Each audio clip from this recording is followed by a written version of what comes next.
Buenos días, estimados estudiosos. Iniciamos formalmente la clase hoy 28 de mayo. Buenos días, Esto, profe.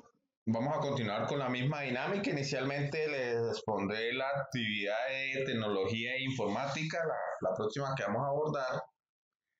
Y después nos remitiremos un poco a mirar la cátedra y la de constitución. Si ustedes se han dado cuenta, a estas actividades les estoy dando un poco más de tiempo en función de que algunos los veo muy quedados a la hora de la entrega de las actividades. No sé si es que no les está quedando mucho tiempo, si están muy atafagados de actividades o es por la dinámica nueva que se está adaptando a su nuevo vivir. Entonces ya les voy a compartir la nueva actividad de tecnología. La nueva actividad de tecnología pues va más enfocada a la generación de los computadores. El objetivo es hacer un resumen de la generación de los computadores. Esta, cuando yo digo generación de los computadores, pues es como una breve descripción desde el punto de vista histórico de cuáles fueron los acontecimientos que precedieron a los computadores que ustedes manejan actualmente. Esta generación, pues en algunos documentos uno encuentra que se divide en 5 generaciones, en otros dicen que no son 5, sino son más. Sin embargo, pues la base de cada una de las generaciones pues está ahí, está sujeta al desarrollo tecnológico que existieron en algunas épocas. Y en este caso, la primera generación de computadoras dice que inicia en el año 1945 hasta el año 1958. Se dice que en esa época en que la tecnología electrónica era base de bulbos o tubos de vacío, y la comunicación era en términos de nivel más bajo que puede existir, que conoce como lenguaje de máquina. Uno de los acontecimientos grandes cercanos a esas fechas fue la de la Segunda Guerra Mundial. El área de tecnología siempre, las grandes avances o desarrollos fuertes que han existido de una u otra forma han estado enmarcadas en los conflictos grandes que ha tenido la humanidad. Y en este caso, pues también lo podemos apreciar. Cuando se habla de la primera generación, pues se desarrolló lo que eran tubos de vacío, que eran unos dispositivos que permitían a partir, digamos, de arreglos de ellos, crearle un lenguaje de lógica. Ese lenguaje de lógica inicialmente pues estuvo basado en el mismo lenguaje de unos y ceros, y cuando se entraba a interactuar con ese dispositivo, que ahí les tengo la imagen que ustedes ven que es un dispositivo de gran tamaño, pues resulta ser que con un lenguaje de máquina, que son lenguajes de unos y ceros, yo podía poner una máquina de ese tamaño a hacer ciertas operaciones. Esta máquina de gran tamaño pues tiene una característica que se calentaba mucho, que consumían grande potencia, que sus espacios eran grandes, es decir, haga cuenta que usted llega a utilizar un computador de esto y usted llega a un cuarto que es inmenso y eso es un solo computador. A priori, pues, ¿qué fue? Pues la concepción del uso de estos tubos de vacío para poder implementar lógica electrónica para realizar algunas operaciones matemáticas. Seguidamente apareció la segunda generación. Esta segunda generación aparecen unos dispositivos nuevos llamados transistores. Esos transistores son elementos semiconductores. Cuando yo les hablo de la palabra semiconductores, pues que tienen un comportamiento al paso de la corriente, es decir, si yo les digo, ustedes cogen un cable de cobre y ustedes hacen pasar por ahí corriente, el cable es un medio totalmente conductor. En el caso de los transistores, es un dispositivo electrónico que no es totalmente conductor. Estos dispositivos están basados en silicio. Este silicio lo encuentran en la arena de mar y en la arena de mar ustedes saben que hay mucha. Entonces por eso esa materia prima para la fabricación de elementos electrónicos siempre ha sido de gran abundancia. Entonces ese dispositivo transistor generalmente tiene 3 terminales. Su composición Desde el punto del punto de física, que como lo construyeron, como lo armaron o lo concibieron, pues tiene un comportamiento para el paso de la corriente. Y ese comportamiento que tiene para el paso de la corriente, pues permite utilizarlos para utilizar la electrónica digital, que en este caso es la electrónica basados en unos y ceros. Entonces, este dispositivo vino a reemplazar los tubos grandes que habíamos visto en la primera imagen, y una de las grandes características es que estos dispositivos ya no eran tan de gran tamaño.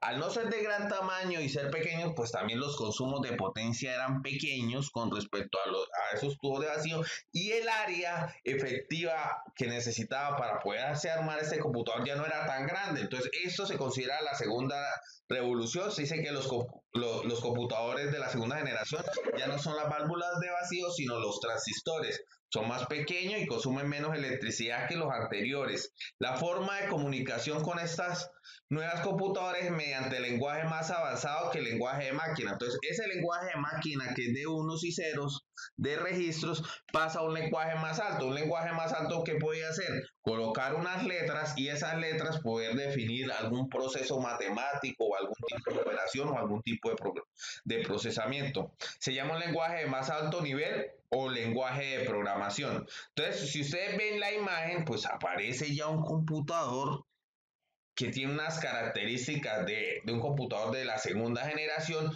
que pues ya no es un cuarto grande donde tengo unos tubos de vacío inmensos, sino que tengo dispositivos electrónicos pequeños basados en transistores que pues permiten utilizar la electrónica digital de unos y ceros en un espacio más reducido. Pues una de las consideraciones, que en los inicios de la electrónica, pues los transistores eran pequeños, pero no eran tan pequeños con lo que vemos en la actualidad, pues esos tenían unos ciertos comportamientos, y también eso les daba lo que definimos nosotros como velocidad de procesamiento, y qué tan rápido era el computador con respecto a los que han seguido evolucionando. Si ustedes se han dado cuenta, si ustedes comparan los primeros computadores que ustedes han utilizado versus los que yo utilicé a duras penas soportaban algunos juegos básicos. En algunos momentos ya empezaron a aparecer, cuando yo estaba en el colegio, los primeros donde ya aparecía Word, ya aparecía Windows, y la máquina se demoraba inicialmente hasta minutos para poder cargar. Entonces imaginen estas máquinas que eran todavía mucho más antiguas, que tenían limitaciones en memoria, en la parte de procesamiento, pues tenía sus limitantes a la hora de ejecución, pero fueron las primeras máquinas. De todas formas, las máquinas con esa velocidad de procesamiento pueden hacer muchísimas tareas más que la que podía hacer el cerebro humano. Después apareció la tercera generación. Aquí ya se habla del 64 hasta 71. En el 64 surge un circuito integrado o chip. ¿El circuito integrado qué es? Es coger transistores, hacerlos más pequeñitos y meterlos en una oblea de silicio y formar un cuadradito. Ese cuadradito que ustedes muchas veces ven en dispositivos electrónicos es un circuito integrado. ¿Pero de qué está constituido? De transistores. Por ser su tamaño más reducido y más pequeño y más compacto, pues ¿qué logró hacer? Pues hacer computadores más pequeños, computadores que pudieran procesar muchísimo más. ¿Por qué? Porque puede integrar muchos transistores, y cada transistor me podría ayudar a formar una codificación lógica para hacer un proceso determinado. Entonces, este chico sí tiene encapsulamiento de una gran cantidad de componentes electrónicos en miniatura en una pastilla o pieza de silicona. El circuito integrado conformaba por uno o varios circuitos con una función determinada. Así las computadoras pudieron hacerse más pequeñas, ligeras y eficientes. Consumían menos electricidad. Esa electricidad pues va más asociada al consumo de potencia del chip como tal. Pues al ser más pequeño y hacer las mismas operaciones, pues resulta ser que esa miniaturización pues hacía que se perdiera menos energía, y el dispositivo fuera más eficiente. Por ende, generaba menos calor. La miniaturización se extendió a través de los circuitos de computadora.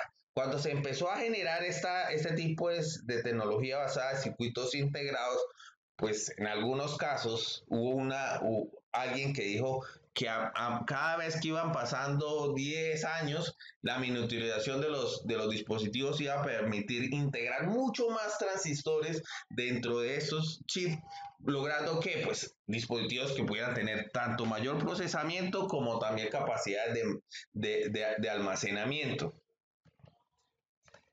Se utilizaron tecnologías de integración de circuitos pequeñas, se llama SSI o Small Scale Integration, y media, MSI, Medium Scale Integration. Hubo un gran desarrollo de los sistemas operativos, en los que se incluyó la multiprogramación, el tiempo real y el modo interactivo. Cuando se hablan de sistemas operativos, en el que ustedes generalmente han utilizado es el sistema operativo Windows, pero no es el único. El sistema operativo se comunica con el hardware a partir del firmware, que es una capa intermedia entre el sistema operativo y el hardware. ¿Para qué? Para manipular, para hacer operaciones, para interactuar con el lenguaje de máquina. Entonces, cuando se generó el primero, que pues no fue el único, hubo otras personas que concibieron otros, y ahí aparece otro que es muy utilizado también, que se llama Linux, que es de uso libre, tiene diferentes versiones y algunos le han hecho adaptaciones y se instalan en diferentes dispositivos, no solamente en computadores, sino en servidores donde se alejan páginas web. También apareció otro sistema operativo, que es el que maneja Apple. Sí, que los equipos estos que son Mac, ellos manejan su propio sistema operativo.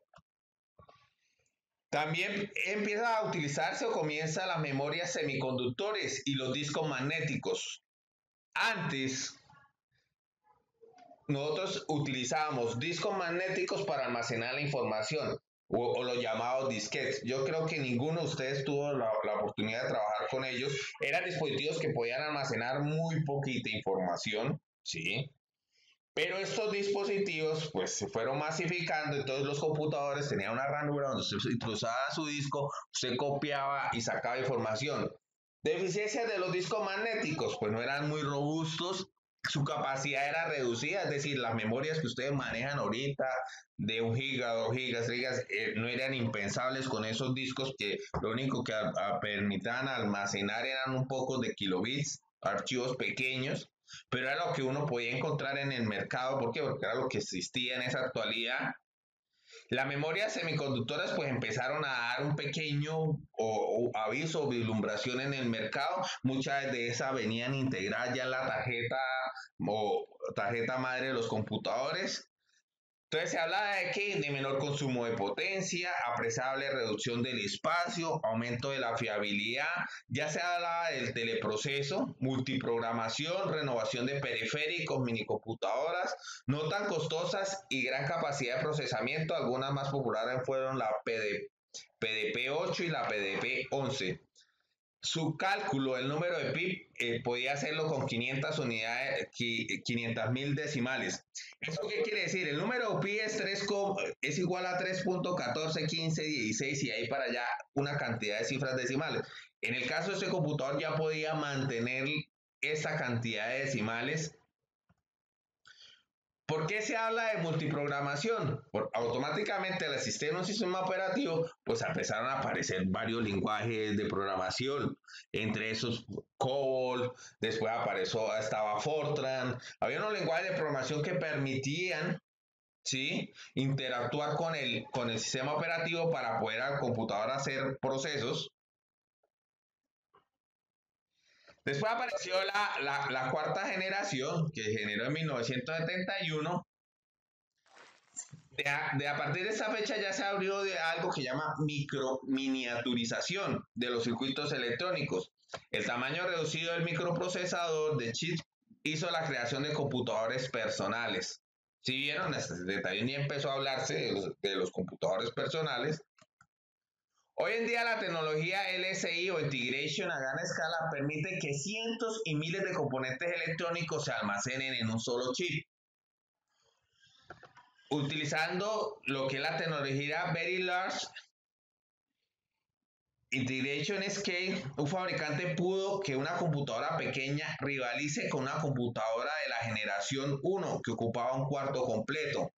hicieron un gran debut las microcomputadoras. Entonces, si ustedes vieron, ya aparecieron las computadoras de escritorio un poco más compactas y con un poco mayor de características en el nivel de procesamiento, porque una de las grandes limitantes de estos dispositivos era qué tan rápido yo podía ejecutar sus rutinas. ¿Y eso para qué me sirve? Pues mira, pero ¿para qué, profe, que sea más rápido? Pues si es más rápido, carga más rápido el sistema operativo. Usted enciende el computador y le aparece más rápido el sistema operativo. Cuando usted ejecuta cualquier programa, pues automáticamente también se va a ejecutar más rápido. ¿Por qué? Porque puede interactuar de una forma rápida entre la memoria y el procesador y también el disco duro.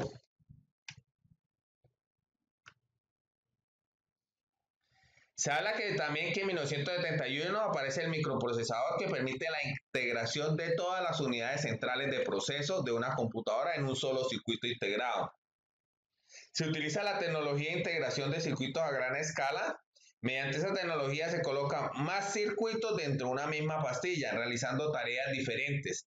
Esta tecnología permite la fabricación de las microcomputadoras y las computadoras personales, así las computadoras monopastilla. Entonces, este dispositivo que ustedes lo deben encontrar siempre cuando abren la tarjeta madre de un computador, se van a dar cuenta que pues es un cuadrado. Generalmente ese cuadrado pues tiene en algunos tarjetas madres pues tiene un disipador de calor o tiene un ventilador ahí que le está dando ventilación a este. ¿Por qué? Porque como este procesador, este chip tiene integrado muchas funciones.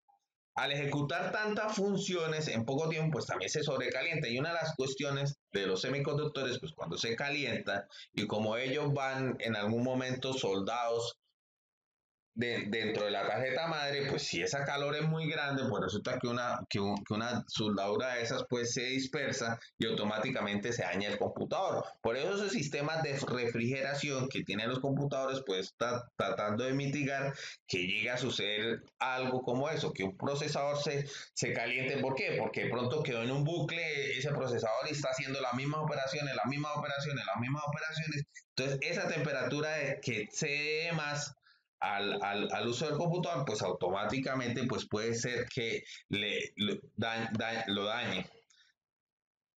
Seguidamente apareció la generación 5 que se llama de 1981 a 1990. A partir de esta generación ya no hay diferencia en la tecnología que se utiliza para la creación de las máquinas, sino en la manera que se emplea. Inclusive para algunas personas solo existen solo esas 4 generaciones que les nombré antes. Si estrictamente se tiene como base la tecnología empleada, se dice que la quinta generación está diferenciada por la interconexión con otro tipo de computadoras, dispositivos y redes. ¿Por qué? Porque ya se habla aquí que los computadores pues ya están integrados con otros computadores. Cuando digo integrado es que usted se podía comunicar con otros computadores a partir de que las redes y las redes que hay en una red, pues unos dispositivos electrónicos que algunos se conocen como los routers, como los switch, que permiten que, pues, que haya esa interacción entre los dispositivos electrónicos que en esa época pues solamente estaban enmarcados en los computadores, ¿sí? ¿Por qué le digo estaba marcado en computadores? Cuando eso los dispositivos móviles estaban muy precarias su desarrollo con respecto a los computadores. Entonces, cuando eso no se veían tan masificados e integrados en la conexión con otros dispositivos. Se dice que comienzan a crearse esquemas de funcionamiento en paralelo, utilizan componentes de muy alta escala, VLSI, desarrollados en inteligencia artificial, robótica y sistemas expertos. Utiliza lenguaje natural, lenguajes de quinta generación. Se habla de integración de datos, imágenes, voz y la parte de la integración de multimedia. Entonces, al tener mayores capacidades de procesamiento, entonces ya aplicaciones que requerían mayor capacidad de memoria, que necesitaban una interfaz de visualización más amplia, pues permitía proyectarse con el uso de estos dispositivos para poder utilizar para diferentes tipos de aplicaciones.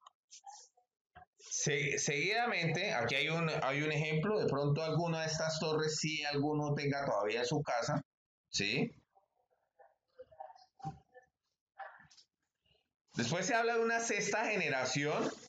Se dice que las computadoras de esta generación cuentan con arquitecturas combinadas paralelo vectorial, con cientos de microprocesadores vectoriales trabajando al tiempo Entonces, aquí ya se habla de decir, oiga, ya no voy a tener un solo procesador, sino voy a tener 2 o 4 procesadores o 8 procesadores. ¿Eso en qué interviene? Pues al existir mayor número de procesadores significa que cada procesador es una cabeza. Cuando si usted tiene más cabezas trabajando y usted paraleliza los procesos de que hacen todas esas cabezas, pues resulta ser que, pues que ya no tengo una computadora que tiene ciertas prestaciones, sino que ya empieza a tener una supercomputadora en función de que ya tengo más cerebros integrados pensando uno con los otros, de qué forma yo me comunico con ellos y hago mejor en mis procesos. Cuando digo mejor en mis procesos es que lo hago en un tiempo menor y puedo hacer procesos de mayor dificultad. Ejemplos, pueden haber procesos que una computadora se demore 10 años haciéndolo. Con estos cerebros que están paralelizados haciendo ese proceso, pues resulta ser que ya no se va a demorar 10 años haciendo el proceso, sino se va a demorar un mes. Entonces, la visión de utilizar ese tipo de computadoras donde existiesen los procesadores de forma paralela, pues permitió mejorar el desempeño. También hubo otro aspecto que ayudó mucho a esta generación fue que aparecieron las partes de masificarse la comunicación de la información a través de las fibras ópticas. Esta tecnología pues permitía manejar grandes volúmenes de información, entonces permitió también darle un nuevo salto. También las comunicaciones satelitales empezaron a ofrecer mayores anchos de banda para poder transmitir información. Dice que se caracteriza por la evolución de las comunicaciones a la par de la tecnología, la miniaturización de componentes en las máquinas y su reducción en costo conllevaban a sistemas de alta capacidad. Se habla que estas supercomputadoras de la generación anterior se ven superadas por las nuevas estaciones de trabajo. El uso de redes se hace común con grandes velocidades y la integración de servicios de video de calidad, voz y otros datos de multimedia en tiempo real. Con la expansión de las redes surge el procesamiento en paralelo a niveles masivos, en lo cual una cantidad infinita de computadores cooperan realizando una tarea computacional distribuida. En este caso se conoce como clúster o agrupaciones de computadoras, que es otro boom. Es decir, yo tengo una computadora, pero puedo poner a trabajarla con otras computadoras de forma paralela, desarrollando procesos. Y para el usuario final, solamente él ve como si fuera una computadora grande. ¿Por qué? Porque los computadores pues, están conectados por las redes y a partir de esas redes pues tienen una evolución. Entonces ahí están imágenes de ese tipo de computadores.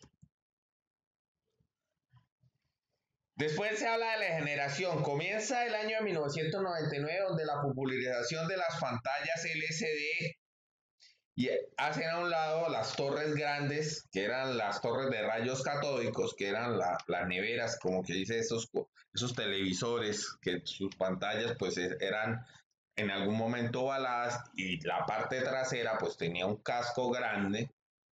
¿Por qué? Porque aparecieron estas tecnologías de LCD que verdaderamente ustedes fueron los que los vinieron a utilizar y para lo que ustedes perciben en la actualidad.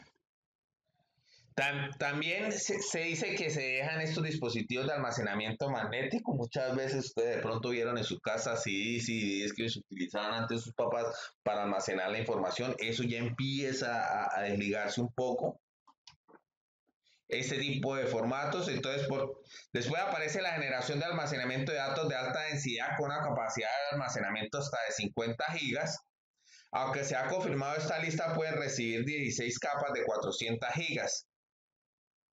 Se habla que la séptima generación de los computadores ha llegado a reemplazar la televisión y los equipos de sonido, ya que han logrado un alcance digital por medio de la capacidad de los discos duros, que ha avanzado tan rápidamente y se convierte en un centro de entretenimiento.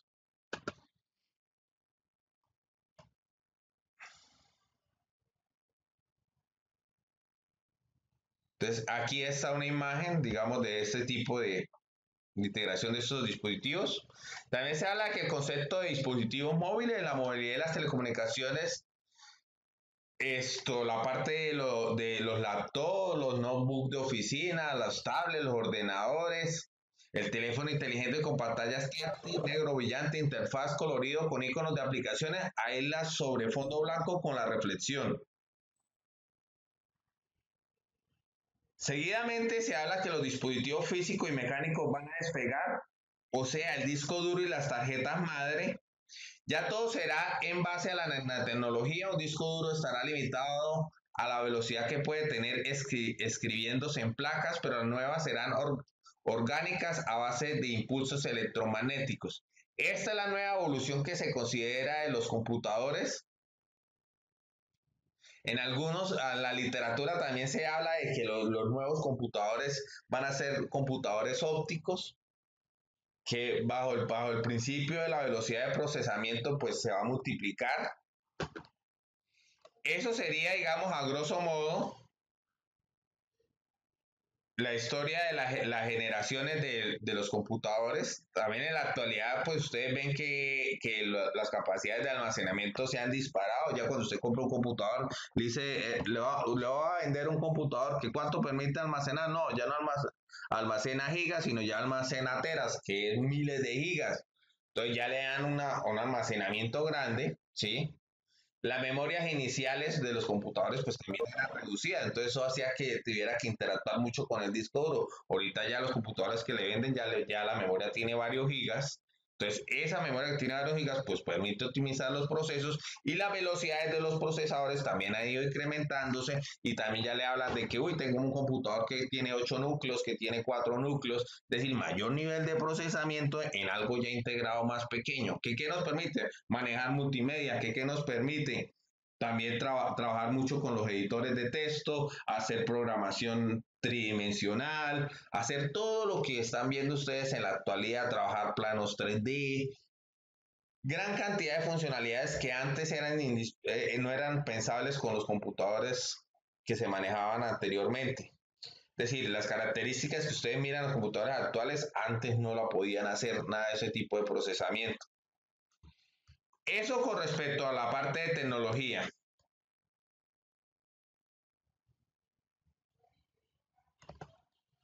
Ahora vamos a mirar lo que hemos venido trabajando en Cátedra para la Paz.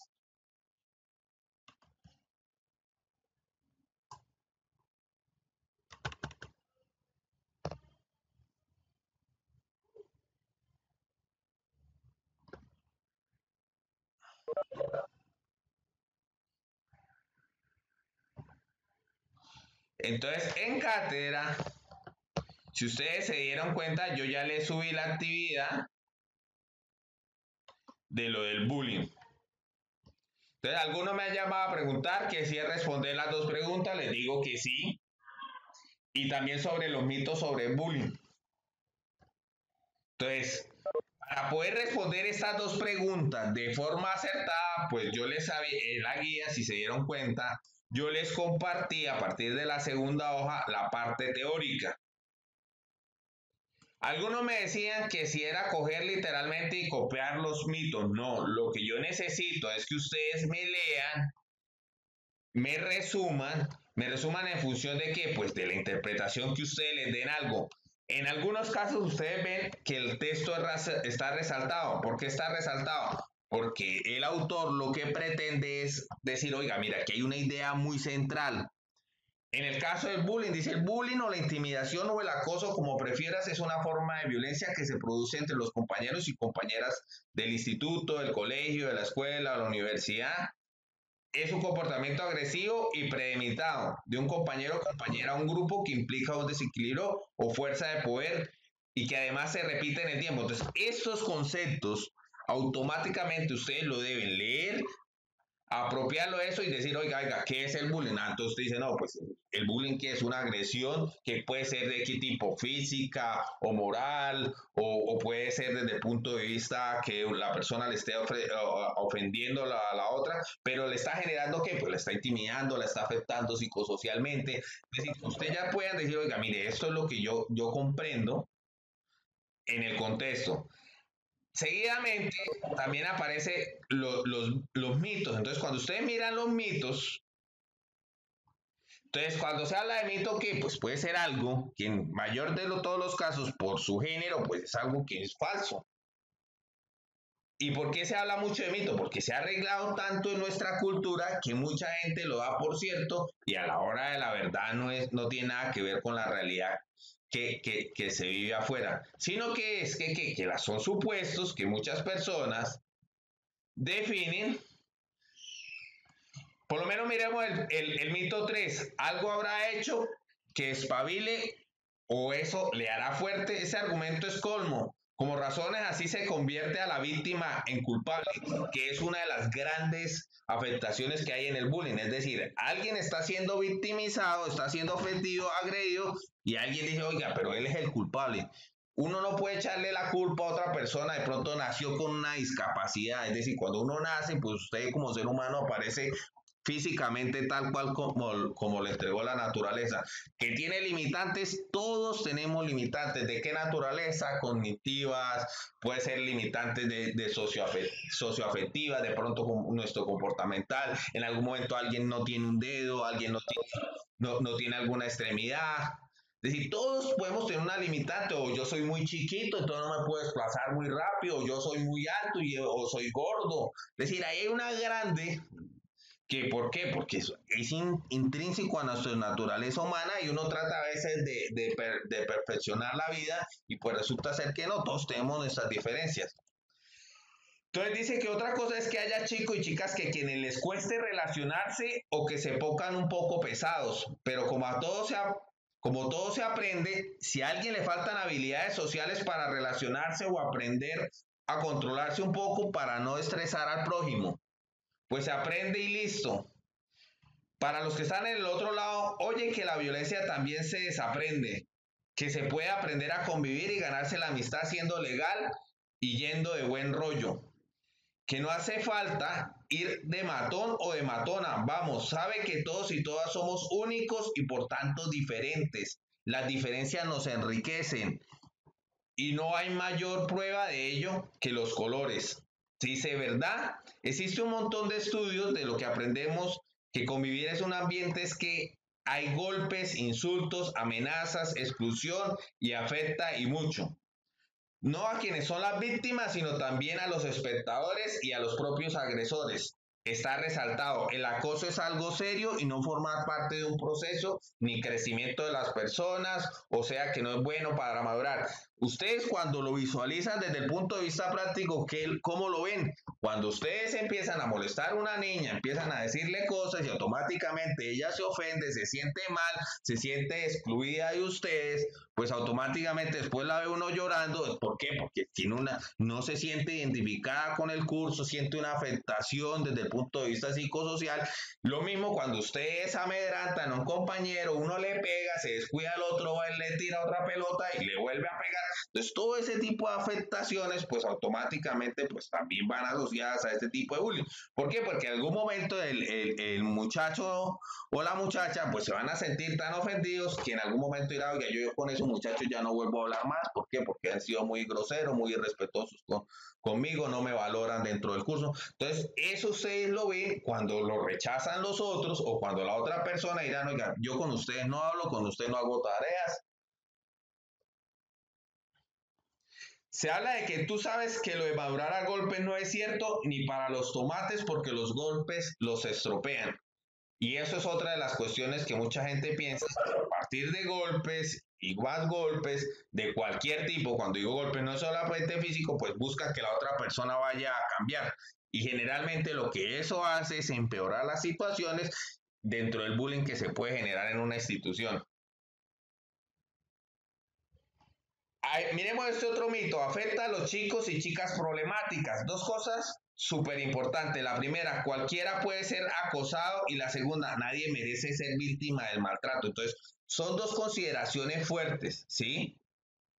¿Por qué? Porque cualquiera es vulnerable, no porque yo sea el más grande y el más fuerte no puedo ser víctima de la parte del bullying, ¿no? Ustedes saben que eso se puede dar, ¿por qué? Porque eso no depende de lo físico, lo grande, lo fuerte que yo sea, ni la interacción social que yo logre dar, ¿no? Son situaciones que se pueden dar, ¿por qué? Por aquello y motivo.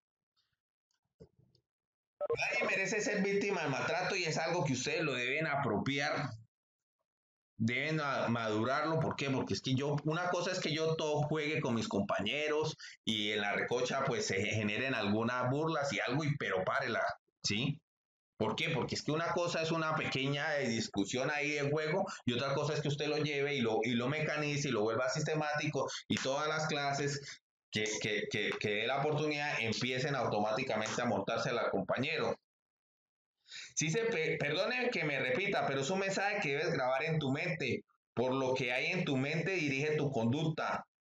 Mola la frase, ¿verdad?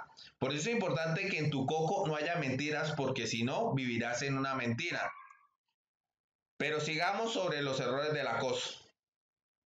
Entonces ustedes ven, aquí aparece como si fuera una ruleta.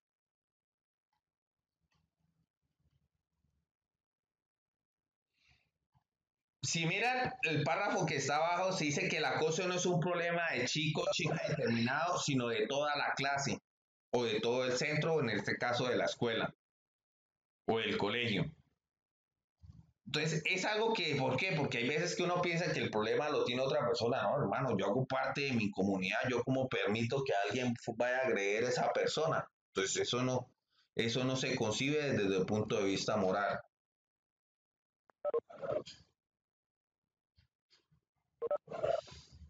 Y ahora el quinto mito, yo no soy un chivato. Vamos a mirar qué significa esto. Tú tienes derecho a ser tú mismo y por tanto a ser respetado y tal cual como eres. Del mismo modo que debes velar porque se cumpla ese derecho respecto a ti. Tienes la responsabilidad de que se cumpla para los demás.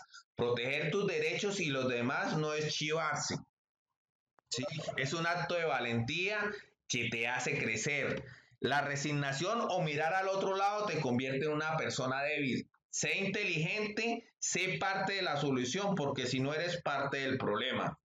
Todos tenemos que apoyar a los valientes que dicen basta de los de los actos violentos. Sé honesto contigo mismo, a quien le gusta ser del instituto en función de la fama de un conflicto. Aquellos compañeros y compañeras acosadores necesitan aprender a no utilizar la violencia. Es más que probable que ellos mismos y ellas mismas la sufran en otros ámbitos de su vida. Bueno, muchachos, entonces dejamos hasta ahí. La tarea de constitución pues está en función de los artículos de los derechos. Entonces ahí están qué artículos van a trabajar. Por favor, colóquense al día los que me deben todavía actividades. Yo sé que algunos han tenido inconvenientes desde el punto de vista de accesibilidad, pero espero que se puedan poner al día. Muchas gracias, estimados estudiosos. Voy a iniciar ahorita con los de grado séptimo. Cualquier duda, cualquier cosa, pues ahí estoy pendiente para poderles solventar.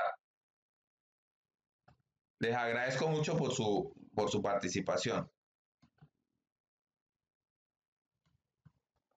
Entonces, buenos días, estimados estudiosos. Estamos en la clase hoy 28 de mayo. Vamos a continuar trabajando en nuestro blog. Sé que a algunos se les ha facilitado, sé que a otros no se les ha facilitado, pero les voy a aclarar algunas inquietudes que varios me han recalcado con respecto a hacer algunos procesos en el blog. El objetivo es que el blog pues lo vaya mejorando, le vaya metiendo más herramientas. Entonces vamos a visualizar, yo voy a cargar el blog en el cual yo estoy trabajando para hacerle las respectivas indicaciones. Algunos de pronto tuvieron inconveniente al crear el blog por la fecha que registraron a la hora de crear el correo. Sí, porque el blog solamente lo permite crear para después de los 13 años, entonces a algunos les toca hacer ajuste en la fecha. Y otros a la hora de subirme la actividad, pues me subieron el link que no era. Ya les digo por qué. Todos me están viendo la interfaz del correo, ¿cierto? ¿Todos sí están visualizando la interfaz del correo? Sí, señor. Listo, ahí abre la interfaz del blog. En el caso de que yo quisiera crear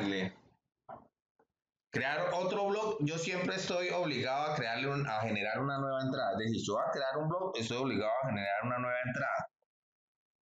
En el caso yo tengo creado este por defecto.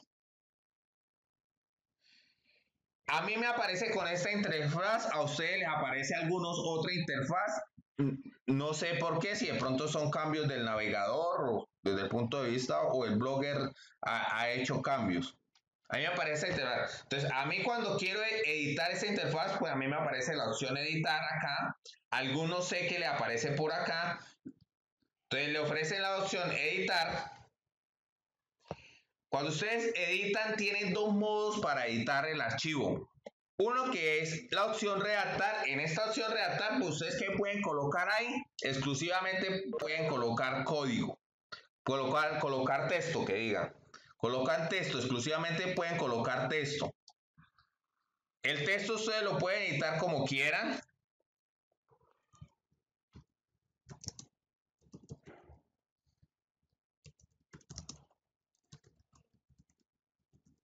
Este texto que ustedes incluyen, también pueden traerlo copiado de otra fuente que puede ser de un documento Word o de otra página. En el caso que yo quiera hacerle cambios desde el punto de vista de código, estoy obligado a seleccionar la opción HTML. Cuando yo selecciono la opción HTML, a mí me aparece el texto que tenía en redactar, pero entre viñetas de código. ¿Sí? Por lo menos, si ustedes vieran donde dice mi municipio California, eso aparece acá en HTML, pero aparece con unas líneas de código. Estas líneas de código pues van asociadas al código HTML. ¿Que nosotros nos tenemos que meter con eso? No. Lo genera automáticamente el blog cada vez que nosotros le insertamos texto. Pero en el caso que nosotros querramos insertar un video, yo les había dicho que teníamos que abrir el canal de YouTube, identificar el video que más nos o sea más afín,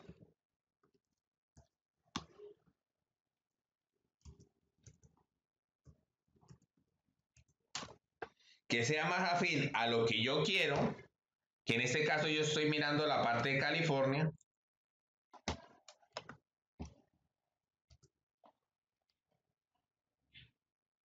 Identifiqué, este fue el que más me gustó la California desde el aire. Selecciono la opción compartir, selecciono insertar, copio. Después de copiar eso, me voy al blog y veo que tengo seleccionado la opción HTML. Cuando ya he realizado eso, entonces yo miro dónde quiero meter el código. Entonces yo lo quiero meter, si miramos en redactar, yo tengo un párrafo, dos párrafos, tres párrafos, cuatro y cinco. Yo lo quiero meter después del segundo párrafo. Entonces voy a HTML y voy y busco mi segundo párrafo. Entonces me voy dando cuenta que mi segundo párrafo termina en el municipio de Suratá. Entonces voy a buscar aquí en donde dice municipio de Suratá. Entonces aquí ustedes ven que dice municipio de Suratá. Entonces hasta ahí va el párrafo. Entonces lo que yo hago es darle doble espacio y ahí pego el código. En el caso de que yo no quiera ver que el video se pegue al texto mucho, entonces puedo utilizar estas viñetas que me permiten generar espacios. Estas viñetas, pues que eso hace parte del código HTML que a nosotros no nos interesa. Señor, que a nosotros no nos interesa, ¿por qué? Porque todavía no estamos viendo la programación de HTML, que la veremos cuando ya estemos finalizando 11. En este caso la estamos utilizando, sí, pero para nosotros es transparente. Es decir, lo único que nosotros vamos a coger es estructuras de código que nos permitan pulir nuestro blog. Cuando yo hago eso, automáticamente ustedes ven que aparecen unas opciones acá. Profe, pero obligatoriamente se tiene que cambiar el blog. Esto le tienen que meter más cosas. El objetivo es irlo mejorando. ¿Mejorando con qué? Con más herramientas. Alguien dice, no, profe, es que a mí el blog me parece que el mío que hice es muy bonito, yo quiero hacer uno nuevo. Pues arma uno nuevo. ¿Sí? Es decir, Tampoco es camisa de fuerza que sigan trabajando sobre el mismo. Si alguno dijo, profe, yo ese ya no lo quiero tocar, lo quiero dejar, quiero trabajar en otro y armar uno más bonito con otras cosas, válido. Entonces, cuando yo le hice un cambio, yo automáticamente le voy a actualizar, ¿sí? Muchos que hacen eso, vamos otra vez donde dice editar. Aquí hay algo donde dice vista previa. Cuando le doy vista previa, él me bota el texto que estaba más el link, pero aquí les dice lista previa. Muchos que hicieron, me copiaron este link y me lo enviaron en el modo. Cuando yo voy a abrir este link, como yo no tengo acceso a su correo, a mí no me deja ver nada. ¿Qué tienen que hacer ustedes? Este link no me lo envían. Entran, cuando ustedes le den actualizar, él les aparece la opción aquí donde dice ver o por acá les aparece ver, algunos les aparece en la parte de arriba y ustedes le dan ver. Cuando le dan ver, automáticamente ustedes ven que el link cambia. Este link yo sí lo puedo ver porque este link que hay es el que es público, ¿sí? Este link que ahí está constituido, ese sí es público. Entonces, cualquiera que esté en cualquier parte del mundo lo puede ver y él no necesita acceder a su correo. Pero varios, como me enviaron fue el de vista previa, pues yo no lo puedo visualizar. Eso es una de las aclaraciones que le he venido diciendo a algunos. A mí no me deja pegar el video. Listo, entonces, para lo de pegar el video que no les deja, entonces tengan en cuenta que cuando le den editar, esté en la opción HTML y el código que copiamos de YouTube, que él automáticamente lo genera, nosotros no tenemos que hacer nada, nosotros le damos ahí, él tiene una opción aquí en la parte de abajo que dice copiar. Cuando yo le doy aquí copiar, automáticamente eso lo tengo que llevar al blog, pero tengo que garantizar que esté en modo HTML, porque si lo pego en modo redactar, pues no va a servir para nada. También en algunos casos que puede ser que el video sea tan grande que se demore cargándolo el blog, ¿sí? Si ustedes ven los videos que yo he cargado todo pequeño, entonces algunos puede ser que el video que selecciona sea tan grande, entonces que tenga inconvenientes con el blog. No ha encontrado por el momento que haya problemas con algunos videos a la hora de cargar. En mi caso, no sé si alguno de pronto haya realizado el mismo proceso y no le cargue, que no creo, porque esto es estandarizado.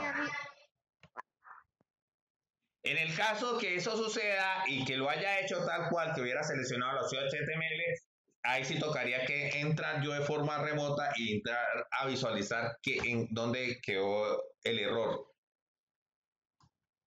Entonces, si ustedes ven, cuando yo le doy aquí en vista previa, siempre me va a aparecer vista previa. Entonces, ustedes deben garantizar que ese link a mí no me sirve, porque si ustedes ven, mire el link, toda la estructura que tiene y no me deja. Sin embargo, pues para aquí se utiliza la vista previa, pues ir mirando el blog como me va quedando. Si ustedes ven, automáticamente, como yo le generé un espacio aquí, no me aparece el video pegado con el texto. Si yo cojo y le quito las viñetas de código que le había puesto,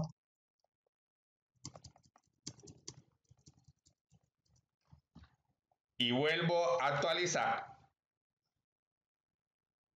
vuelvo a editar y vuelvo a vista previa, pues automáticamente se van a dar cuenta que mire, ya el video está pegado con el texto, no hay un espacio.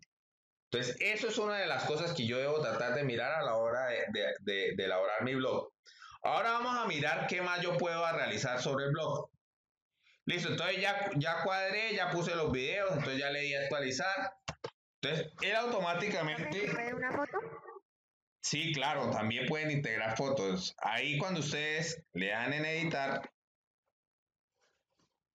aquí le aparece la opción insertar imagen. ¿Sí? Si ustedes ven aquí le aparece insertar la opción insertar imagen. Y ustedes le dicen, oiga, elegir archivos. O de los archivos de ambos que tengan de pronto ustedes tienen en Google un álbum. O dice de la cámara web o de una URL. Estas URL es decir, oiga, yo me encontré una foto en una página X o alojada en un servidor y yo tengo el link para ver la foto. Entonces yo la puedo coger, darle copiar esa link, pegarla aquí y desaporar. Digamos que yo elegí un archivo, vamos a mirar yo qué imágenes tengo.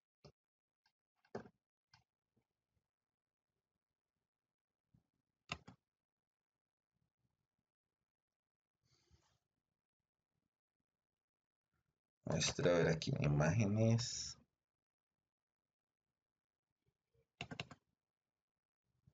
No tengo aquí, vamos a mirar la cámara, a ver. Muestra a ver si me carga. No, no tengo. Entonces esperé y descargo una aquí de internet. Vamos a una imagen de California.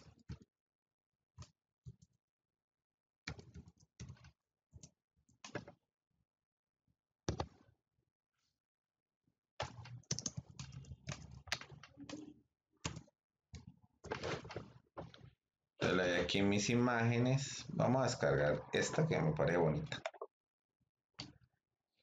Entonces guardar imagen como.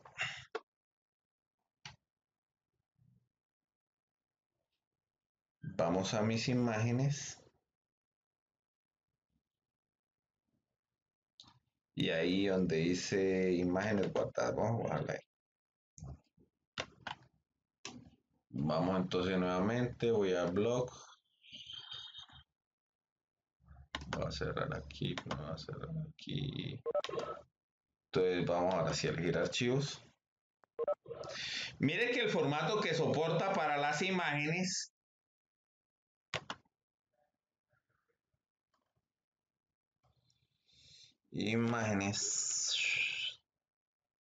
ya. Entonces me aparece, entonces la selecciono, él automáticamente la carga. ¿Por qué? Porque si la imagen viene en formato JPG, en formato GIF o PNG, pues la carga. Listo. Listo, entonces me dice en dónde la quiero que coloque. Que la coloque a la izquierda o a la central o a la derecha. Digamos que yo la quiero centrar y me dice el tamaño. Si la quiero pequeña, mediana, grande. Entonces, yo le doy pequeño, le doy a aceptar. Él automáticamente genera ahí un código que me permite insertar la imagen. Voy a darle a actualizar. Voy a darle en ver. Ustedes vieron que me apareció la imagen. ¿Sí la vieron? Señor. ¿Sí están visualizando la imagen? Señor. ¿Sí o no? Sí, señor. Vale, gracias. Listo, entonces, ¿qué tengo que hacer para insertar imagen? Entonces ya se vieron. Me voy a editar. Veo la acción HTML. ¿En dónde quiero meter la imagen?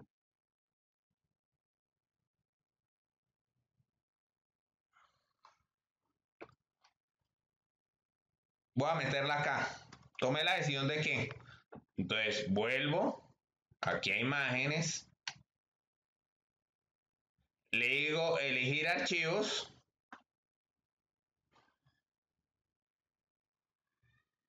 En el caso voy a cargar la misma imagen. Le voy a abrir. Él se demora un ratico en cargarla.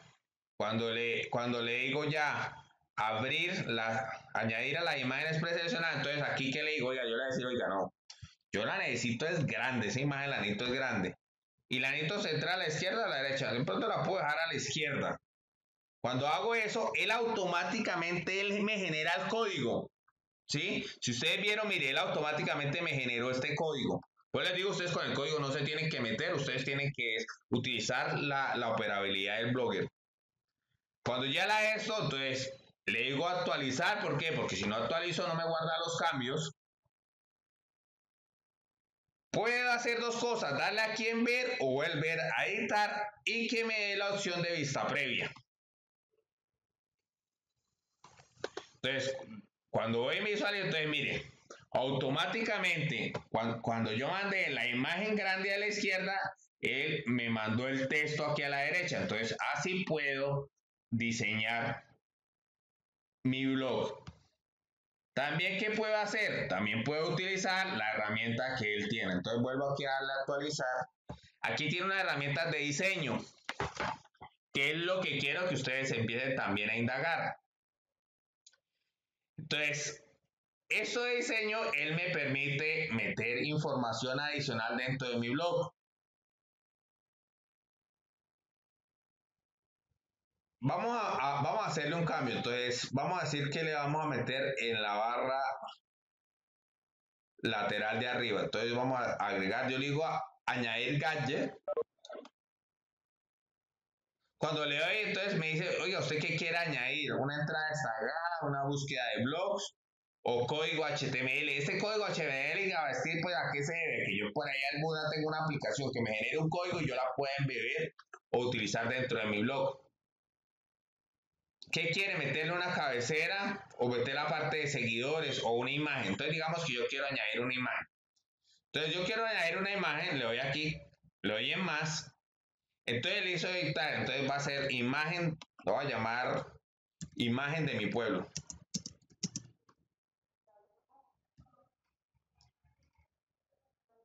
Entonces, esta imagen de mi pueblo, entonces él me dice que si quiere ajustarle un enlace que vinculará al hacer clic sobre la imagen. Entonces voy a realizar eso, entonces voy a entrar a una página de California. Voy primero a descargar otra imagen como para que no me quede la misma. Guardar imagen como.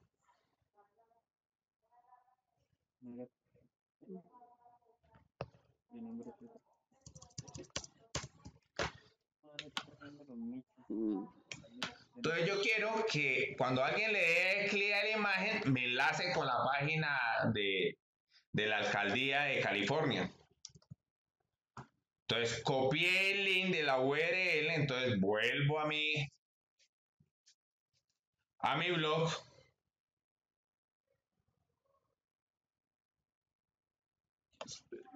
¿Dónde está mi? Porque no estoy viendo. Listo, ya. Todos están viendo aquí donde dice configurar imagen. ¿O no? Sí, señor. Listo, entonces ustedes vieron que aquí donde coloqué el enlace, entonces http:// California Santander. Selecciono la imagen que voy a seleccionar previamente y la descargué en mi computador, la llamé descarga 2, le doy a abrir, entonces él se demora, entonces me dice, como esta imagen la voy a poner en la parte derecha de mi blog, pues ¿qué puedo decir? Que me la reduzca su tamaño, ¿sí? Hasta ajustar. ¿Por qué? Porque si yo tengo una imagen muy grande y trato de meterla en el blog, entonces el blog se me va a empezar a ver desordenado y la parte del diseño de él pues pierde la esencia. Le doy guardar. Vengo nuevamente donde dice California, voy a la opción que me dice entradas. Y aquí en la opción de entradas, yo le voy a dar la opción ver.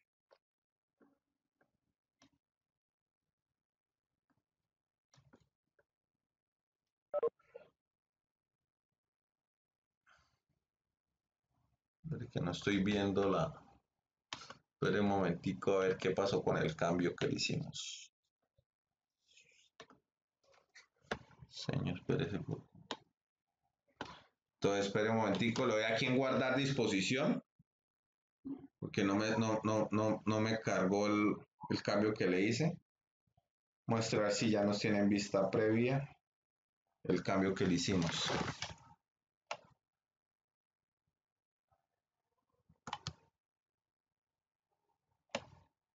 Vamos a ver más.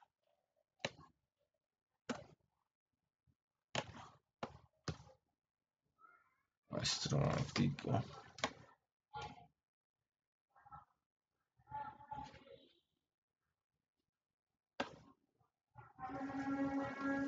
Pues a ver. Muestra a ver si me actualizo por fin.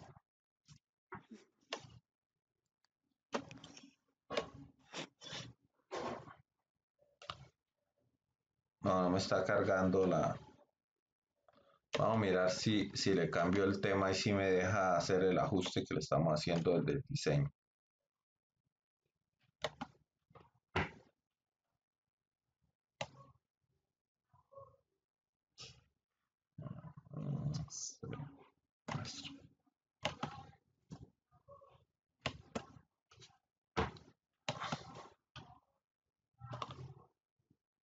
Listo, vamos a ver entonces en entradas.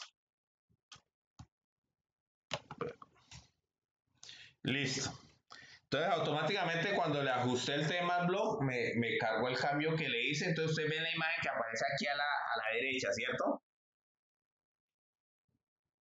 ¿Sí la están visualizando? Sí, señor. Listo, si yo le doy clic ahí sobre la imagen, ve que automáticamente me remite a la página de la alcaldía del municipio de California.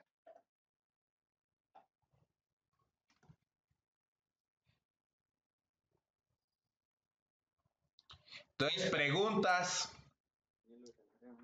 No, señor. Listo, entonces ahí le pueden trabajar a la parte de diseño. Más adelante pues le haremos otras cosillas al diseño como para pulirlo.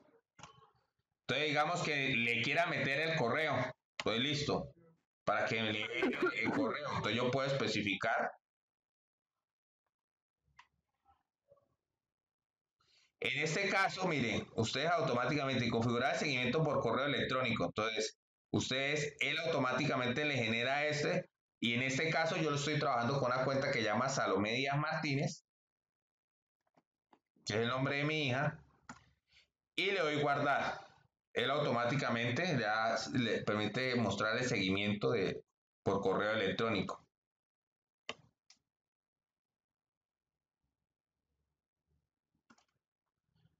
Vale, entonces yo creo que con esto ya los que están trabajando en blog pues ya lo pueden pulir un poco mejor. Y de pronto los vacíos que tenían ahí para los inconvenientes de ajustarlo pues creo que ya pueden ser solventados. Ahora vamos a mirar nuestra actividad de cátedra para la paz.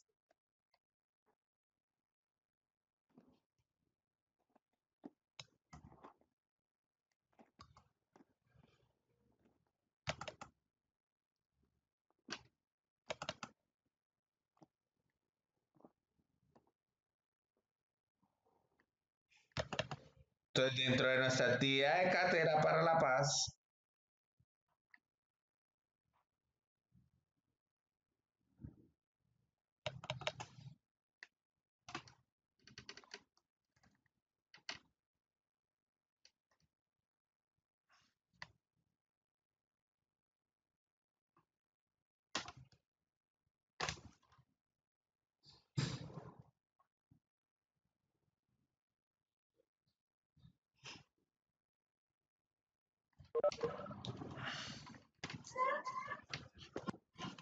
vamos aquí.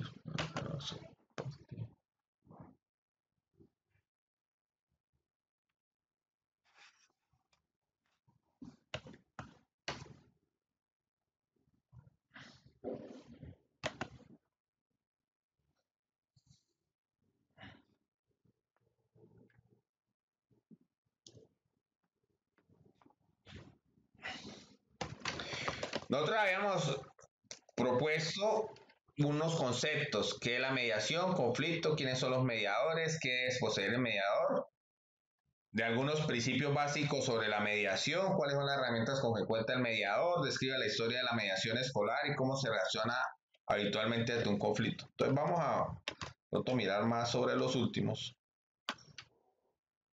Algunos ya han empezado a trabajar esta actividad que les asigné el día martes, ¿o no?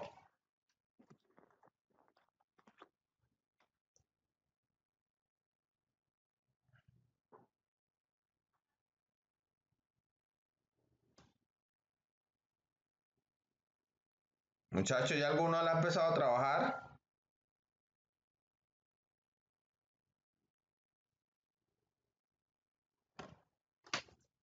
No, señor.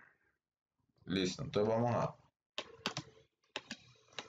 Entonces, ustedes ven que hay unas preguntas. Entonces, lo que van a hacer es mirar la pregunta y se van a centrar en el texto. ¿Sí? Entonces, en el caso de la primera, ¿qué es mediación? Entonces, vengo aquí al texto y me ubico. Entonces, aquí está resaltado. Entonces, ¿qué es la mediación? Entonces, lo más fácil es que ustedes lean, ¿sí? Se apropien del concepto y lo escriban con sus propias palabras. Se dice que todos sabemos que el conflicto son partes de la vida, es como lo resolvemos. Entonces empieza con una parte introductoria. Estamos acostumbrados a que sea un tercero quien resuelva nuestros conflictos, un juez, la dirección de una escuela, institución de padres o peleas de hijos, etc. Un tercero decide quién tiene la razón. Y después dice, la mediación es un procedimiento de resolución de conflictos, donde un tercero neutral que no tiene poder sobre los disputantes ayuda a que estos en forma cooperativa encuentren una solución a su disputa. El mediador o tercero neutral será el encargado de crear un clima de colaboración, de reducir la hostilidad y de conducir el proceso a su objetivo. Entonces, si se dan cuenta, en este párrafo, pues ya les da líneas para que puedan responder la pregunta. Profe, ¿eso se puede a computador? Se puede a computador o en el blog. Lo que más se les facilite, si lo hacen en el blog, pues lo escriben ahí mismo, le toman una foto con muy buena calidad y lo remiten. La segunda, a ver, ¿quiénes son mediadores? También está la segunda que es conflicto. Entonces, miremos qué es conflicto. Empezamos a mirar el texto y dice, ay, miren, conflicto, mira, aquí aparece la palabra conflicto. Entonces dice que cuando definimos mediación hablamos de la intervención de un tercero, el mediador que ayuda a facilitar la comunicación entre las partes para que puedan resolver sus conflictos satisfactoriamente. Entonces dice, los conflictos pueden dividirse en dos categorías, los intrapersonales y los interpersonales. Después dice que la mediación es dirigida primordialmente a los conflictos interpersonales, los que suceden entre individuos o entre grupos de individuos. Se dice, pero durante la mediación aparecen conflictos internos de las partes que repercuten en las relaciones. Entonces dice después que Ned Bulding definió el conflicto como una situación de competencia donde las partes están conscientes de la incompatibilidad de sus futuras posiciones potenciales. Cada una de ellas desea ocupar una posición que es imposible con los deseos de la otra. Entonces, ya ahí con ese párrafo, ustedes ya tienen una idea de cómo resolver qué es un conflicto. Puede ser que más abajo encuentren unos párrafos que de pronto les ayude a mejorar el concepto, pero ya tienen una línea base de qué responder. Entonces, automáticamente ahí ya se remiten a responder la segunda pregunta. Después dice, ¿quiénes son los mediadores? Entonces yo me bajo al texto, empiezo a buscar. Dice aquí, oiga, mira, aquí me aparece quiénes son los mediadores. Entonces dice, el mediador que es entendido en el proceso y las técnicas de mediación tiene como objetivo que ayudar a las partes a elaborar un acuerdo que responda a sus necesidades e intereses. Asiste a las partes para identificar tanto las áreas de coincidencia como las zonas de discrepancia, es decir, en dónde están las cosas afines y en dónde están las cosas donde no hay afinidad. Utiliza su propio estilo, pericia profesional y experiencia de vida. Acopia información, desarrolla asuntos a tratar y determina la estrategia para lograr un acuerdo viable. Entonces, ahí ya les está definiendo quiénes son los mediadores. Entonces, son aquellas personas que permiten la solución de un conflicto a partir de qué? De preacuerdos, de afinidades que tengan el grupo de personas que tengan en conflicto, en dirimir las diferencias. Entonces, ahí está describido. También dice, el proceso de mediación describe las habilidades y técnicas. Entonces, después de la pregunta de quién es un mediador, entonces, habla sobre los principios básicos del proceso de mediación. Entonces, vamos a mirar cuáles son los principios básicos del proceso de mediación. Entonces, yo me bajo en el texto. Entonces dije, oiga, mira, aquí están los principios básicos del proceso de mediación. Entonces dice, un análisis crítico del proceso de mediación revela que la mediación efectiva y se basa en 4 principios. Entonces aquí están descritos los 4 principios. El primero ¿Qué dice? Entendimiento y apreciación de los problemas que confrontan a las partes. Después dice, dar a conocer a las partes el hecho de que el mediador conoce y aprecia sus problemas. Después dice, creación de las dudas de las partes acerca de la validez y de las posiciones asumidas con respecto a sus problemas. Y después dice, una sugerencia de enfoque alternativo que permita facilitar ese acuerdo. Entonces ya tienen la respuesta de la siguiente pregunta. Y así consecutivamente van a desarrollar este taller. Entonces el taller lo pueden hacer rápido si se enfocan bien a tratar de leer rápido y a tratar de interpretar la información que está ahí. ¿Sí? En eso consiste la actividad. Y la actividad de constitución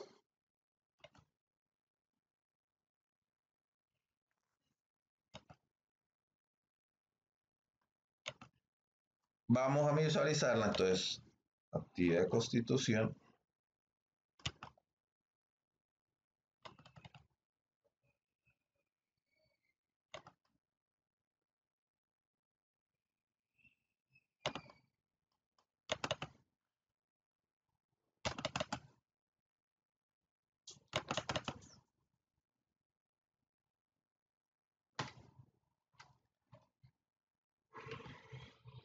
Entonces les voy a compartir.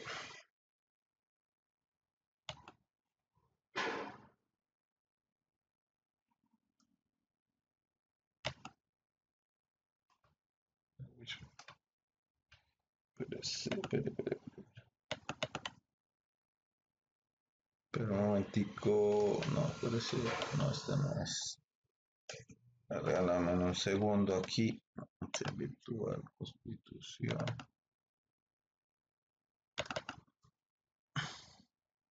Entonces la actividad de constitución, que también está ya en la plataforma subida, está enfocada. ¿Alguien ve ahí donde dice constitución política de séptimo? Yo le había dicho la vez pasada que está acotada al análisis de los artículos en un resumen del 122 al 131.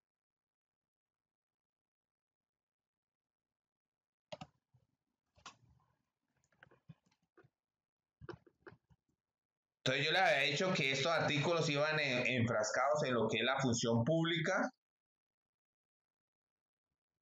Y ahí habla de quiénes son los servidores públicos. Habla de que la responsabilidad que tienen los servidores públicos. Señor Julián. ¿Esa actividad también se puede a computador? A computador o en el blog, como más se le facilite. También se habla de las limitaciones que tienen los servidores públicos, que ellos no podrán nombrar como empleado a personas con las cuales tengan parentesco hasta cuánto grado de consanguinidad.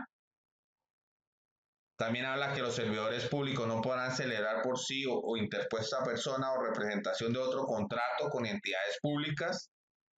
Entonces ahí muestran las causales de obligatoriedad que tienen los servidores públicos. Se dice también quiénes son los servidores públicos, que son los miembros de las corporaciones públicas, los empleados, los trabajadores del Estado. También dice que donde ningún servidor público podrá entrar a ejercer un cargo sin prestar juramento de cumplir y defender la Constitución. Entonces, esos artículos que ahí le relacionan más son para los servidores públicos y pues ahí lo que toca hacer es leer y pues hacer un resumen de cada uno de ellos. Y hasta ahí son las actividades.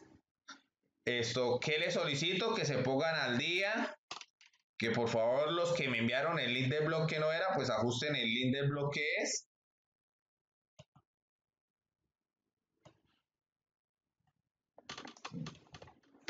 Buenos días, estimados estudiosos. Entonces, para los estudiantes de octavo, iniciamos nuestra clase hoy. Vamos a trabajarla primero mirando un poco de los aspectos de la actividad de tecnología, después miraremos lo de Cátedra para la Paz y finalmente lo de Constitución. Entonces, vamos a mirar. La actividad de tecnología ya está subida en la plataforma, tiene una durabilidad de 2 semanas. Entonces, en esta actividad, pues es una actividad que no tiene complejidad, pero sí necesito que haya una lectura crítica de los conceptos de informática. Esto nos permitirá pues nos permitirá comprender un poco más cuando empecemos a programar y a interactuar un poco más con la parte del computador y unos aplicativos software que vamos a utilizar. Entonces se dice que en esta actividad vamos a realizar la lectura de todos los diferentes términos informáticos. La clase pasada habíamos empezado a hacer la lectura de los asociados a la letra A. Ahora vamos a ver los asociados con la letra B. Y ustedes tienen que seleccionar dos por letra. Es decir, si yo voy al diccionario de términos informáticos y digamos yo estoy aquí en la letra A y yo me identifico con dos términos, ¿sí? Por lo menos, ¿qué significa un algoritmo? Entonces, para mí un algoritmo es un conjunto de reglas definidas para la resolución de un problema. Entonces, ese concepto yo lo tengo que registrar dentro de mi carpeta. Y de pronto yo también me identifico con el ancho de banda. Entonces, se expresa la cantidad de datos que pueden ser transmitidos por una red. Entonces, esos dos conceptos voy y los registro dentro de la carpeta. Sin embargo, pues voy a ir leyendo cada uno de los conceptos. Paso a la letra B. Entonces la letra B, entonces hay algunos conceptos, vamos a leer. En el caso de backup, se habla que es una copia de seguridad, se hace para prevenir una posible pérdida de información. Entonces cada vez que usted le digan, por favor, genere un backup de la información que estaba trabajando. Entonces, cuando sucede eso,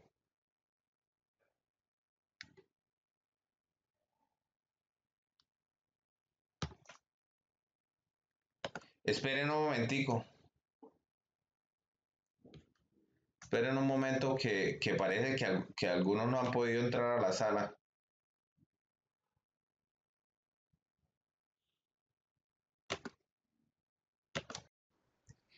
Bueno, si ustedes se dieron cuenta, ya tienen en la plataforma las actividades de cátedra de Constitución y de Tecnología.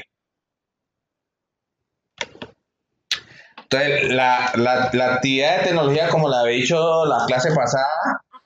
¿El computador? Señora. Señora. No, perdón, profe, es que me había quedado abierto el micrófono. Ah, bueno, listo. En la parte del trabajo de tecnología seguimos conociendo conceptos informáticos, como les dije, el objetivo es que leamos todo este diccionario de terminología informática, que lo que nos va a servir es para darnos línea base para entender mucha documentación que encontramos sobre tecnología e informática. Entonces, ustedes ven que el glosario que tenemos va de la letra A hasta la letra Z. Entonces, de cada letra ustedes van a coger dos significados. Esos significados que van a seleccionar, pues puede ser más porque ya conocían algo de ellos o les pareció interesante. Entonces, ustedes los van a coger, los van a leer, a interpretar y a escribir con sus propias palabras y eso lo van a digitar dentro del documento. Entonces, en el caso, digamos que ustedes están en la letra A y dijeron, oiga, a mí me gusta lo que es un algoritmo. Entonces, ¿qué es un algoritmo? Entonces dice un conjunto de reglas bien definidas para la resolución de un problema. Un programa de software es la transcripción de un lenguaje de programación de un algoritmo. Entonces, venga, mire, este concepto es el que más me gustó mucho. Entonces, cogen y lo registran en la carpeta o en documento Word que estén trabajando. De pronto ustedes encontraron otro y dijo, bueno, ancho de banda también me gusta. Entonces, ese lo leen, lo interpretan y lo escriben con sus propias palabras. Los otros conceptos que vienen asociados a la letra A, pues lo leen, pero no tienen que cocinarlos en la carpeta. Solamente son dos por letra. Entonces, de pronto llegamos a la letra B. Entonces, vamos a mirar los conceptos de la letra B. La letra A la habíamos revisado la pasada. Entonces, backup. Entonces, ¿qué es un backup? Es una copia de seguridad, se hace para prevenir un posible pérdida de información. Entonces, si yo les digo a ustedes, por favor, háganme un backup de su información, Entonces, ¿ustedes qué hacen? Hacen una copia de su USB. ¿En dónde? Pues lo pueden hacer en su computador. Esa copia la pueden hacer en otro USB. Lo que se busca con esta terminología de backup, pues es decir, es tener una información de respaldo respecto a la información que tienen almacenada en otro medio. Buscando que tenía mi USB y se me dañó, profe, se me dañó mi USB y entonces perdí todos sus trabajos. Que eso es lo que comúnmente veo que pasa. Entonces, pero profe, yo tengo un backup y ese backup lo tengo en el computador de mi mamá, en el computador de mi tío. Entonces yo puedo sacarle copia a ese backup que le hice a mi USB del computador de mi tío y traerle la tarea a usted. Ese es el concepto que va relacionado a la palabra backup. En el caso que yo le diga la bandeja de entrada o buzón de entrada, entonces cuando usted habla en el correo, la plantilla de correos que ustedes visualizan, eso es el buzón de entrada. Entonces, si yo le dijera, oiga, profe, ¿en dónde yo puedo ver eso? Pues cuando yo abro mi correo,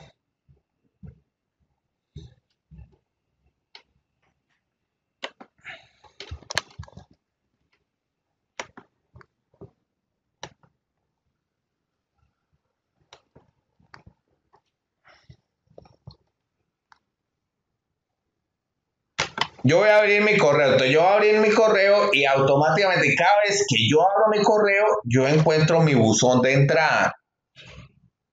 Entonces los correos que yo voy a ver ahí descritos, cuando haga el cargue, pues todos estos correos que aparecen en la bandeja de entrada, pues son los correos asociados al buzón de entrada. Entonces eso significa ese término. Vamos a mirar otro término. Vamos a mirar otro término. La barra de herramientas es conjunto de iconos que conducen a instrucciones. Entonces, todos los software tienen barra de herramientas. Vamos a mirar un ejemplo de la barra de herramientas que tiene Word.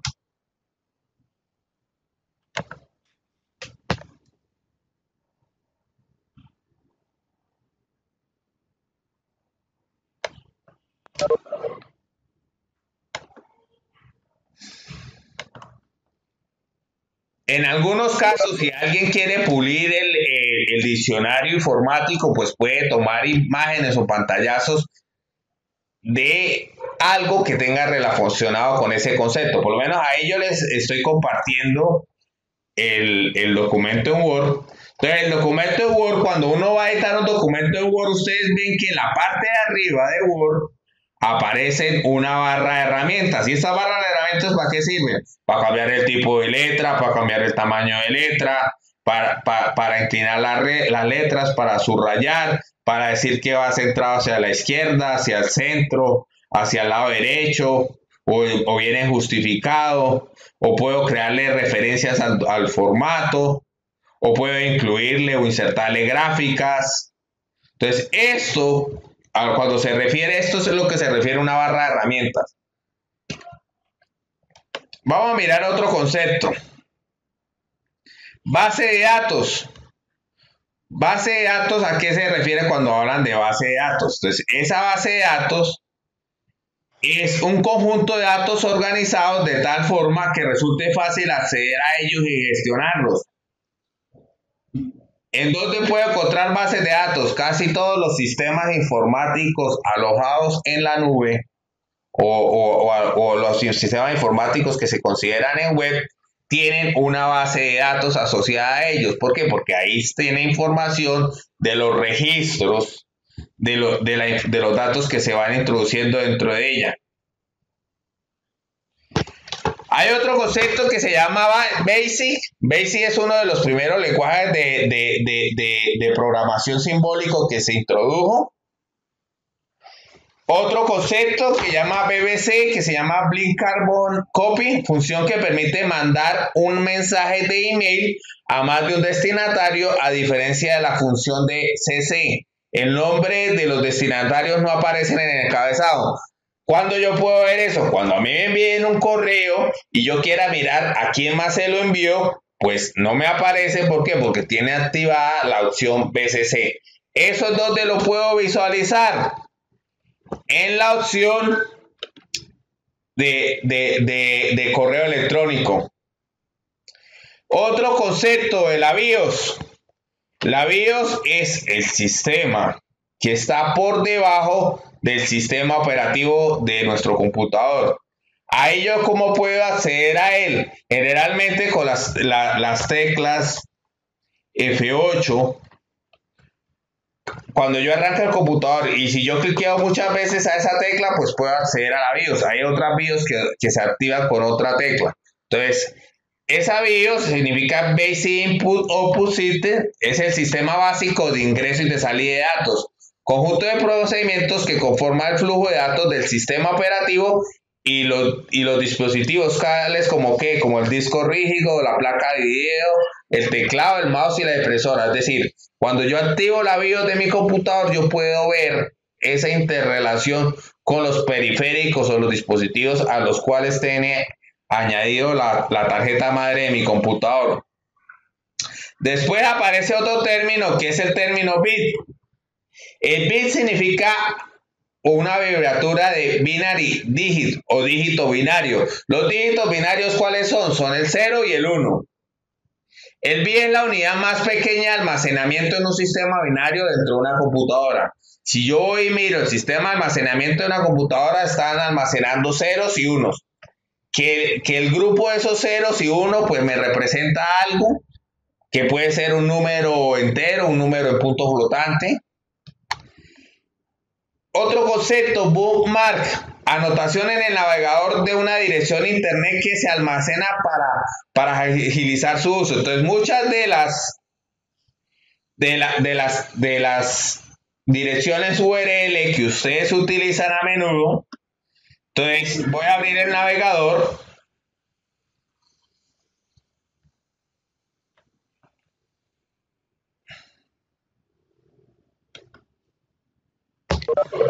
Voy a abrir el navegador.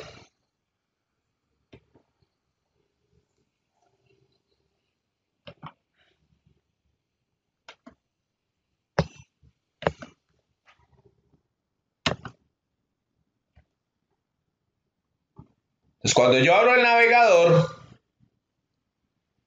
aquí en la parte donde yo coloco la URL, él me permite generarle una bookmark o una marca a esa dirección. Si ustedes ven, yo esa dirección la puedo añadir a la pestaña de marcadores. A él al crearle una marca, ¿qué significa eso? Que por lo menos si yo voy a abrir otra vez otra URL que hace eso mucho, por lo menos aquí estoy tratando de acceder a la URL del tiempo. Ustedes ven que nomás empecé a escribir el tiempo, él automáticamente me relacionó. En este caso, escribí la B y una vez me relacionó a la página de La Vanguardia. ¿Por qué? Porque él automáticamente, el navegador, le genera una marca a esa URL. ¿Para qué? Para facilitar de que yo acceda de una forma rápida.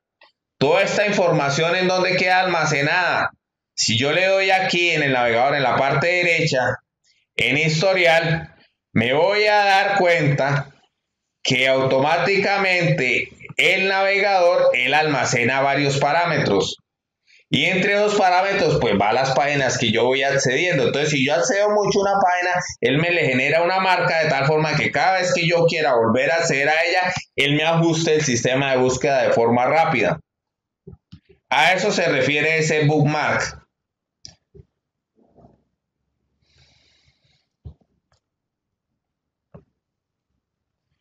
Otro concepto que se llama boot. Ese concepto de boot se va a relacionar a un concepto que uno escucha mucho que se llama bootear. Que ese término bootear, ¿a qué va asociado? A la carga del sistema operativo. Nuevamente. Entonces, si yo vuelvo, le digo, por favor, bootéeme el computador. Entonces, ¿qué le estoy diciendo? Por favor, vuélvamele a cargar el sistema operativo. Ustedes saben que yo tengo un computador y al computador yo le puedo subir el sistema operativo que yo desee. Si quiero Windows, si quiero Linux, si quiero Macintosh. Yo puedo, solamente que dependiendo de los drivers y los periféricos que tenga mi computador, pues va a tener compatibilidad con el sistema operativo. Hay computadores que trabajan muy bien con Windows y Linux. Hay computadores que Por lo menos si yo tengo un computador Mac y yo le instalo un sistema operativo Windows, ¿funciona? Sí, funciona, pero puede utilizar todos los requerimientos y optimizar los recursos de mi computador Mac. No creo. Sí se puede utilizar, sí se puede utilizar. Lo mismo, yo tengo un computador Mac y yo le subo un Linux. Algunas distribuciones de Linux que son sistemas operativos, puede ser que funcionen bien o no puede ser que funcionen bien en el computador. La otra sigla que ven aquí, bits por segundo, esto es donde yo lo veo. Si yo quiero mirar cuánta información me está llegando a mi computador o qué ancho de banda yo estoy utilizando, lo puedo cuantificar con esa unidad. Ahí me está diciendo cuántos bits por segundo pues están llegando a la tarjeta de red, que puede ser inalámbrica o cableada. En el caso del concepto de browser, ustedes saben que el concepto de browser, ¿a qué viene asociado? Al navegador. ¿Cuántos navegadores hay? Muchos. Está el Internet Explorer, está Chrome, está Mozilla Firefox, está Puffin. Existe el navegador Tor. Entonces existen diferentes navegadores. ¿Qué es lo que es un navegador? Pues es un software que a partir de la información que le viene por la red inalámbrica, pues puede convertirla en una página web. ¿Sí? Es decir, lo que hace el navegador es leer el código, si es desde el punto de vista del cliente, e interpretarlo y mostrarlo a nosotros de forma visual. El término de buffer, ¿dónde está asociado? Al área de memoria que se utiliza para almacenamiento de los datos temporalmente durante una sesión de trabajo. Entonces, si yo lo puedo visualizar, este concepto, ¿cómo lo visualizaría? Pues es un número de registros que yo puedo utilizar de memoria para almacenar un grupo de información. Cuando yo hablo de registros, ¿a qué hablo? Un 0 puede ser un registro, un 1 puede ser un registro. Entonces es un espacio de memoria de ceros y unos donde yo puedo tener almacenado una información. Otro concepto, el concepto de bug. Este concepto de bug, se habla que es un concepto bicho o insecto. Un bug es una deficiencia que tiene un programa, ¿sí? ¿Por qué? Porque puede ser que hubo un error en la programación del programa, entonces eso le genera un vacío, y ese vacío es que no se puede ejecutar bien. Entonces, eso viene asociado a ese término. Entonces, si yo digo, tengo un bug en mi programación, ¿qué significa? Que no se puede ejecutar de forma satisfactoria, que existe un error, que existe una deficiencia. En seguridad informática, siempre que uno relacione la palabra bug, puede ser una vulnerabilidad que puede tener un sistema informático. ¿Por qué? Porque ese bug, ese error en la informática que puede tener, pues un atacante informático puede aprovecharse de ese bug para poder penetrar al sistema y robar información o dañarlo. Otro concepto, el concepto de buscador o motor de búsqueda. Este buscador o motor de búsqueda, un ejemplo claro es Google. ¿Google qué es? ¿Es un motor o buscador de información? ¿Es el único que hay? No. Si usted va a la China, ya tiene su propio buscador. Existe un buscador que se llama Altavista, existen otros tipos de buscadores. ¿Por qué Google ha ganado mucho mercado? Porque pues, él optimiza los procesos de búsqueda. Cuando yo entro a un navegador, si ustedes se han dado cuenta, vamos a mirar un ejemplo. Cuando yo entro a un navegador,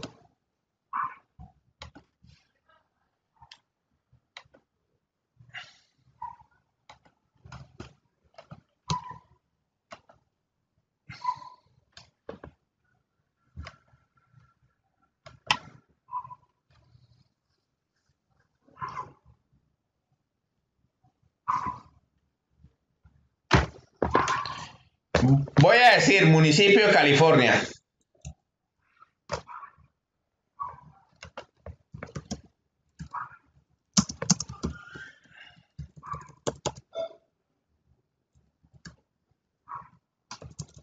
Cuando yo cliqueo estas palabras acá, en el buscador, él automáticamente, ¿qué hace? Él va y busca miles de páginas, donde tiene asociado ¿qué? Información relevante a lo que yo coloqué en el motor de búsqueda. En este caso coloqué el municipio de California. En este caso él me dijo que encontró 34.200.000 resultados de esa búsqueda. ¿Cuánto tiempo se demoró? 0.58 segundos. Es decir, él en ese tiempo tan reducido, él me buscó toda esa cantidad de páginas que tienen relación con las palabras municipio de California. ¿Eso cómo lo hace? Pues allá en Google lo que tiene son un grupo de servidores y de máquinas de cómputo grandes que tienen optimizado ese proceso de búsqueda, que a partir de las palabras que uno va cliqueando ahí, pueda buscar lo que uno requiera. Vamos a mirar algunos buscadores.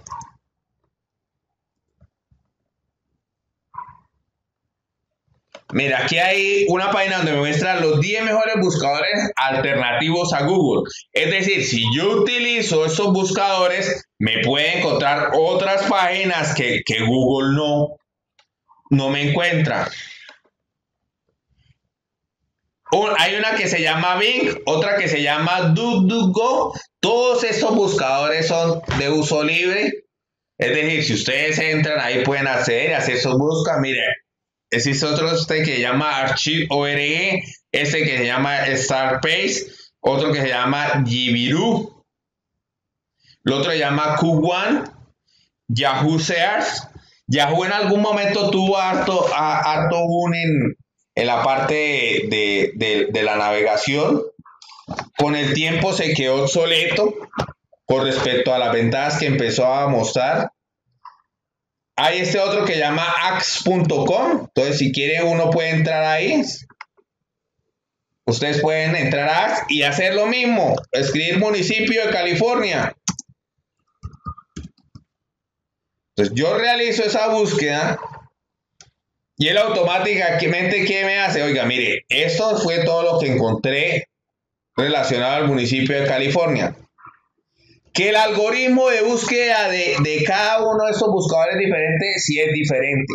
Como le había dicho, la ventaja de Google fue que el algoritmo de búsqueda fue tan bueno y tan eficiente. ¿Por qué digo que tan bueno y tan eficiente? Porque claro, yo acabé de cliquear y automáticamente me generó toda esa cantidad de millones de búsquedas sobre algunas páginas web. Este posiblemente no logró el mismo número, solamente que posiblemente puede ser que este me diga, oiga hermano, yo puedo optimizar cierto tipo de búsquedas de una mejor forma. Eso viene relacionado con el concepto de buscador.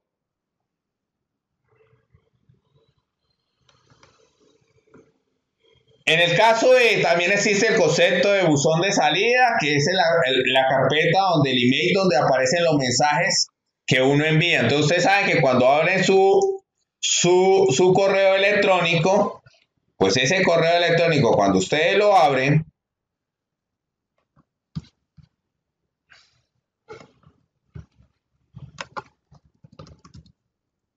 aparte del buzón de entrada que le aparece por defecto, ustedes le pueden dar aquí en más y automáticamente también tienen el buzón de salida o en enviados. Aquí que pueden visualizar, oiga, ustedes qué correos han enviado, ¿sí? En el caso de que yo envíe un correo,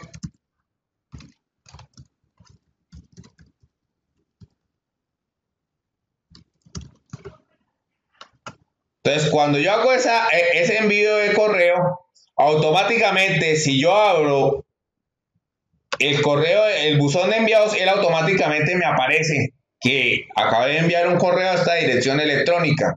A eso se refiere con el buzón de salida. En el caso, el otro concepto que es el concepto de byte, cada vez que yo una 8 bits, que esos 8 bits ¿cómo pueden estar? Pueden estar integrados de esta forma, como lo estoy mostrando ahí en el correo, o pueden estar así, o pueden estar así todos. Es decir, cualquier tipo de combinación de esos 8 bits que solamente están constituidos por unos y por ceros, esto me representa un byte, esto me representa un byte, esto me representa un byte, esto me representa un byte. Es decir, la unión de 8 bits me construyen un byte. Esos serían los conceptos con respecto a la letra B.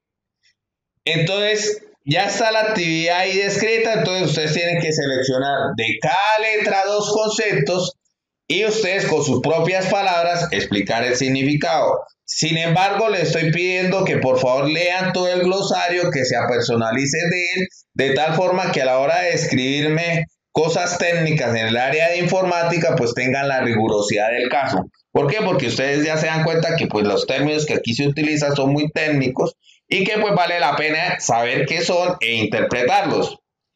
Eso con respecto a la tarea de tecnología que ya la tienen ahí subida a la plataforma. Yo les di un tiempo prudencial, es decir, como sé que algunos han tenido inconvenientes con el trabajo algunos trabajos de tecnología, entonces he tratado de darles un poco de más tiempo para que por favor traten de compaginar las otras actividades. Vamos a mirar ahora con respecto a tecnología. Ya dejamos hasta ahí, miramos ahora cátedra, material cátedra.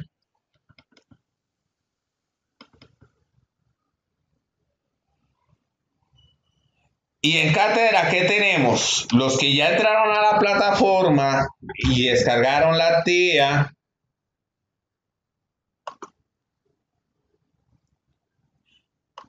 se van a dar cuenta que vamos a continuar la línea de la parte de discriminación.